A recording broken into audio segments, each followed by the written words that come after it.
Hi అండి, welcome back to my channel Sravanthi Narla cooking recipes. Telangana special సకినాలండి. ఈ సంక్రాంతి సీజన్లో తప్పనిసరిగా అందరం సకినాలు అయితే చేసుకుంటాము. చాలామంది చాలా రకాల సకినాలు చేసుకుంటారు, కానీ అవి టేస్ట్గా క్రిస్పీగా పర్ఫెక్ట్ కొలతతోటి ఈ వీడియోని అయితే చూసేయండి. ఫస్ట్ నుంచి లాస్ట్ వరకు స్కిప్ చేయకుండా. చాలామంది సకినాలు పోస్తూ ఉంటారు, కానీ అవి క్రిస్పీగా ఉండవండి, అలాగే ఉంటాయి. కాబట్టి ఏ విధంగా చేయాలనేది ఈ వీడియోలో మొత్తం ఉంది, చూసేయండి. నేను ఇక్కడ ఒక 5 kgs వేయకు రేషన్ బియ్యం, దొడ్డు బియ్యం అంటారు కదా, వాటిని తీసుకున్నాను. దొడ్డు బియ్యం దొరకని వాళ్ళు సన్న బియ్యంతో చేస్తారు, కానీ అంత టేస్ట్గా రావు. దొడ్డు బియ్యంతో చేస్తేనే సకినాలు చాలా టేస్ట్గా ఉంటాయి. ఆ బియ్యం కూడా ఎంత పాత అయితే అంత మంచిగా సకినాలు వేస్తే ఇంకా పర్ఫెక్ట్గా టేస్ట్ ఉంటాయండి. మనం అన్నీ కరెక్ట్గా వేస్తాము, కరెక్ట్గా చేస్తాం, కానీ సకినం అనేది టేస్ట్గా ఉండదు. కాబట్టి బియ్యం ఎంచుకున్నట్లు కూడా మనకు పర్ఫెక్ట్ విధానం అయితే ఉండాలి. దొడ్డు బియ్యం తీసుకుంటాం కదా, ఇవి ఎంత పాతవి ఉంటే సకినాలు కూడా అంత టేస్టీగా అంత క్రిస్పీగా ఉంటాయి. నేను ఇక్కడ ఒక 5 kgs వరకు రేషన్ బియ్యం తీసుకొని దాంట్లో మిరుగలు చెత్త చెదరం లేకుండా షాటులో వేసి కొట్టేసి బకెట్లో వేసేసాము. ఇవి 2 టైం ఫ్రెష్గా కడిగేసి మూత పెట్టేసి మునిగేంత వరకు వాటర్ పోసి నైట్ అంతా ఒక 2-3 hours వరకు అయితే నానబెట్టేసాము. ఇలా మనకు 2-3 hours అయిపోయిన తర్వాత మనం ఇలా ఒక జాలి గుళ్ళలో ఈ బియ్యాన్ని అయితే మంచిగా వాడేసుకోవాలి. 3 hours తర్వాత మన చేతితోటి ఇలా అంటే బియ్యం అనేది చేతికి విరుగుతుంది. 3 hours అయితే కరెక్ట్గా సరిపోతుంది సకినాలకి, పర్ఫెక్ట్గా. మరీ ఎక్కువ కూడా అవసరం లేదు. ఇలా మనం బకెట్లోకి వెళ్ళి బియ్యం మొత్తం తీసేసుకొని ఇలా జాలిగుళ్ళలో మొత్తం మనం వాటర్ పోయేంత వరకు మనం వడేసుకోవాలి. రైస్ మొత్తం చూడండి, ఈ విధంగా మంచిగా మనం వడేసుకున్నాం అనుకో. ఇప్పుడు ఒక బెడ్షీట్ ఏదైనా పాతది ఉంటుంది కదా, ఈ వడేసుకున్న బియ్యం ఆ బెడ్షీట్లో ఒక్కసారి వేసేసి మనం చేత్తో అలాగే అనాలి. ఒక 2 kgs 1 kg 3 kg అంటే మనం ఇంట్లోనే మిక్సీకి అయితే పట్టేసుకోవచ్చు. ఇలా 5 kgs 6 kgs అంటే మనం మిక్సీ పట్టుకుంటే చాలా టైం అవుతుంది, కాబట్టి మిల్లుకైతే గిర్నీకి అయితే పంపించాలి. ఇప్పుడు వడేసిన బియ్యంని ఇలా క్లాత్లో వేసి ఒకసారి చేత్తోటి మనం ఇలా అనుకోవాలి. ఇప్పుడు చాలా వరకు మిల్లులు అయితే చాలా రకాలుగా వస్తున్నాయి. కొన్ని మిల్లులేమో బియ్యం వడేసిన తర్వాత వెంటనే పడుతున్నారు, కొందరేమో బెడ్షీట్లో పూర్తిగా ఆరిపోయిన తర్వాత పడుతున్నారు.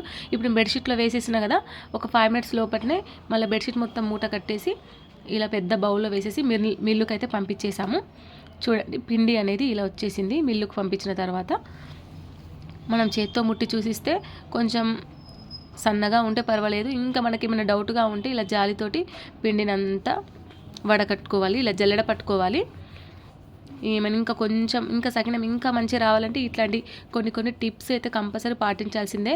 మనం ఇంట్లో మిక్సీకి పట్టుకున్నా కూడా జల్లెడకే పిండిని అయితే జల్లించాలి. ఇప్పుడు ఇది మిల్లు నుంచి వచ్చింది కాబట్టి చూడండి, ఈ పిండి మొత్తం జల్లించిన తర్వాత ఇంత మనకు దొడ్డుగా వచ్చింది కదా, దొడ్డు రవ్వ ఉప్మాలాగా సన్నం దొడ్డుగా వచ్చింది కదా, ఇంత వచ్చింది చూడు. 5 kgsకి దగ్గర ఒక 1/2 kg అంతా వచ్చింది.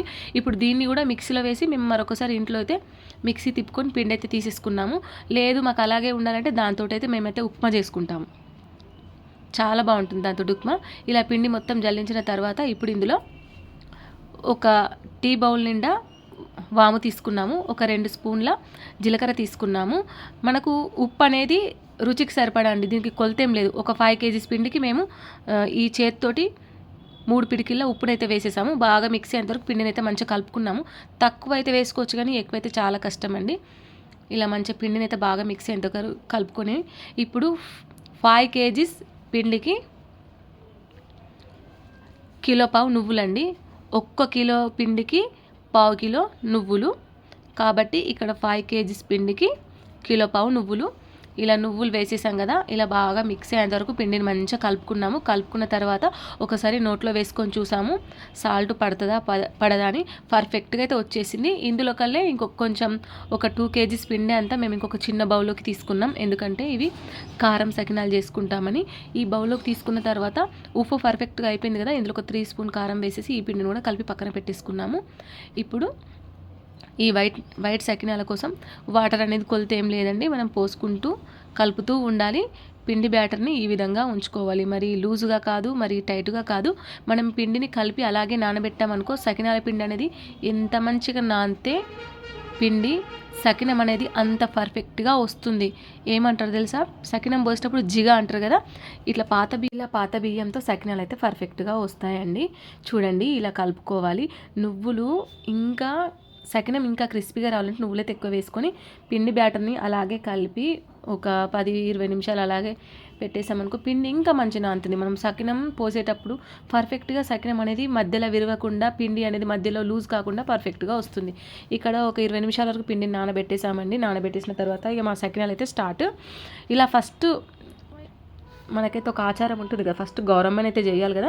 ఇలా ఫస్ట్ అయితే బెడ్షీట్ అయితే వేసేసి పిండితోటి గౌరమ్మని అయితే చేసేసి పసుపు కుంకుమ అక్షంతలు వేసేసిన తర్వాత ఒకరికొకరైతే బొట్టు పెట్టేసుకుంటాం కంపల్సరీ. మా దాంట్లో ఏంది అందరి దాంట్లో ఫస్ట్ గౌరమ్మ స్టార్ట్ చేసిన తర్వాతనే సకినాలు స్టార్ట్ చేయాలి. ఇప్పుడు ఈ విధంగా సకినాలు అయితే మేము చేస్తున్నాం. చూడండి, మీరు సకినాలను గమనించండి. పిండి అనేది మధ్యలో అస్సలే విరగదు. పిండి పర్ఫెక్ట్గా మంచిగా నానాలి. మళ్ళీ కొలతల ప్రకారం నువ్వులు సాల్ట్ అన్నీ వేయాలి. పాత బియ్యమై ఉండాలి, రేషన్ బియ్యమై ఉండాలి. ఇలా అన్నీ మనం టిప్స్ కనుక పాటించామనుకో సకినాలు అయితే పర్ఫెక్ట్గా వస్తాయి, క్రిస్పీగా వస్తాయి. చాలామంది సకినాలు పోస్తారు కానీ చాలా దొడ్డుగా పోస్తారు, లేదంటే పోసిన సకినం మొత్తం క్లాత్కే అతుక్కొని అప్పలాగా అయిపోతుంది. అలా ఉండకుండా సకినం అనేది నిగనిగా మంచిగా ఉండాలి. ఇక్కడైతే మేమందరం సకినాలమైతే నలుగురం 4 వైపులు అయితే పోస్తున్నాము. ఎందుకంటే 5 కిలోల పిండి కదా, తొందర అయిపోవాలి. ఇలా మేమైతే నలుగురం 4 దిక్కల కూర్చొని అయితే ముచ్చట పెట్టుకుంటూ అయితే సకినాలు అయితే పోస్తున్నాము. ఇలా మనం ముచ్చట పెట్టుకుంటూ కూర్చుంటే ఎన్ని పోసిన సకినాలు అనేవి కూడా ఏర్పడవు. అంత తొందరగా కూడా అయిపోయినాయి. పోయడం తొందరగా అయిపోయినాయి కానీ వాటిని డీప్ ఫ్రై చేయడానికి చాలా టైం పట్టింది. 5 కిలోల పిండి గంటలో అయిపోయింది పోసేయడం. ఇలా మంచిగా మనం సకినం పోసేటప్పుడు అసలు విరగకుండా ఉంటుంది. సకినం పోయరాని వాళ్ళకు కూడా పర్ఫెక్ట్గా ఒక్కసారి ట్రై చేసామనుకో సకినం అయితే పోయేస్తుంది. ఒకవేళ సకినాలు పోయరాని వాళ్ళకైతే పెరుగు కవర్సు, లేదంటే పాల కవర్సు, లేదంటే ఫ్రీడమ్ ఆయిల్ కవర్స్ ఉంటాయి కదా, అందులో పిండి వేసేసుకొని చిన్న హోల్ పెట్టేసుకొని పైకి రబ్బర్ వేసుకొని ఇలా సకినాలు అయితే పోయాలి. వస్తాయండి. చూడండి, మా సకినాలు అయితే పర్ఫెక్ట్గా ఈ విధంగా అయితే అయిపోయాయి. కొన్ని టిప్స్ అయితే పాటిస్తే పర్ఫెక్ట్గా సకినాలు అయితే క్రిస్పీగా చాలా టేస్టీగా ఉంటాయి. ఈ వైట్ సకినాలు మొత్తం పోయడం అయిపోయింది. ఇప్పుడు ఇక్కడ 2 kgs పిండిని మేము కారం సకినాలు అన్నాం కదా, ఇప్పుడైతే ఇక్కడ పోసేస్తున్నాం. ఇవి కూడా దగ్గరకు వచ్చేసాయి. ఇలా పోయడం మొత్తం అయిపోయిన తర్వాత సకినాలు పూర్తిగా ఆరిపోయినాకనే తీయాలి, లేదంటే ఇష్టం ఉన్నప్పుడు తీస్తే అవి మిడిల్లోనో సకినాలు అయితే విరిగిపోతాయి. కాబట్టి పూర్తిగా మనం పోసిన తర్వాత క్లాత్కు మాత్రం మొత్తం పదన మొత్తం ఇగ్గేస్తుంది. ఇగ్గేసిన తర్వాతనే సకినం దానంతటా అదే ఆరిపోయి పైకి లేస్తుంది. అప్పుడే మనం తీయాలి. మనం ఇష్టం ఉన్నప్పుడు తీసే ఇష్టం ఉన్నట్టు విరిగిపోతాయి. ఇలా పెళ్లి కార్డ్స్ ఉంటాయి కదా, పెళ్లి కార్డ్స్ తోటి అయితే సకినాలు అయితే పర్ఫెక్ట్గా వెళ్తాయి, తీయొచ్చు. చూడండి, ఒక్కటి విరగకుండా మేమైతే పెళ్లి కార్డ్స్ తోటి అయితే ఇలా తీస్తున్నాము. పూర్తిగా ఆరిపోయాయి. మనం ఒక్కసారి గమనించండి. ఇలా తీయగానే కాడతోటి సకినాలన్నీ ఈజీగా వచ్చేస్తుంటే పర్ఫెక్ట్గా ఆరిపోయినాయి. ఆరిపోకుండా కూడా సకినాలు అయితే తీయద్దు, ఇష్టం ఉన్నట్టు ఇరిగిపోతాయి. ఇలా అన్ని సకినాలు మేము కార్డ్స్లలో పెట్టేసుకుంటాం పక్కకి. ఇప్పుడు స్టవ్ ఆన్ చేసి కడాయిలో ఇలా ఆయిల్ వేసేసాం. ఇలా బాగా ఆయిల్ హీట్ అయిందో లేదో మనం చిన్నగా చెక్ చేసేసుకోవాలి. చిన్నగా పిండి ముద్దను వేసేసి ఇలా పర్ఫెక్ట్గా ఆయిల్ హీట్ అయిన తర్వాత ఈ సకినాలన్నీ నెమ్మదిగా ఇందులో వేసేసుకోవాలి. మనం బ్యాచ్ల ప్రకారం వాయి ప్రకారం ఇన్ని సకినాలు అందులో పడతాయని మనం వేసేసుకోవాలి. వెంటనే రివర్స్లో వేయకూడదు. కొంచెం ఫస్ట్ వాయి ఎలాగైనా చాలా లేటుగా అయిపోతుంది. ఇది మనకు స్టీల్ షాప్లలో, బోలో షాప్లలో దొరుకుతుంది ఇలాంటి సలాక స్టిక్స్ అని. సకినాలు తీయడానికి చాలా మనకు హెల్ప్ఫుల్ అయిపోతుంది. ఇలా మనం అన్ని రివర్స్లో వేసేసుకొని అలాగే మనం డీప్ ఫ్రై చేసేసుకొని ఇలాంటి పుల్లకు మనం సకినాలు తీసుకొని వాటికి ఒక్కొక్కటి అలా తగిలించి తీసామనుకో ఆయిల్ అనేది ఎక్క పట్టకుండా మొత్తం దానికి ఏమన్నా ఉంటే అందులో పడిపోతుంది ఈ పుల్లకి. చూడండి, పర్ఫెక్ట్గా మనకు సకినాలు అయితే డీప్ ఫ్రై అయిపోయినాయి. ప్రతి బ్యాచ్ ప్రతి వై ఇలాగే చేసేసుకోవాలి. మీరు కూడా ఈ విధంగా తప్పకుండా సకినాలు ట్రై చేయండి. మీకు కూడా చాలా టేస్టీగా చాలా క్రిస్పీగా వస్తాయి.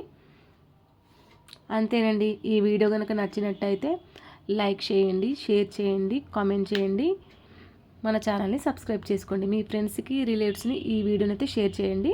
మీరు కూడా ఇదే విధంగా కొలతలతోటి సకినాలు అయితే చేయండి. కంపల్సరీ చాలా పర్ఫెక్ట్గా చాలా క్రిస్పీగా ఉంటాయి. మరి సకినాలకి ఎక్కువగా ఆయిల్ పట్టదండి. ఇలా చేస్తే చాలా డేస్ వరకు చాలా బాగుంటాయి. మీరు కూడా తప్పకుండా ట్రై చేయండి. Please subscribe.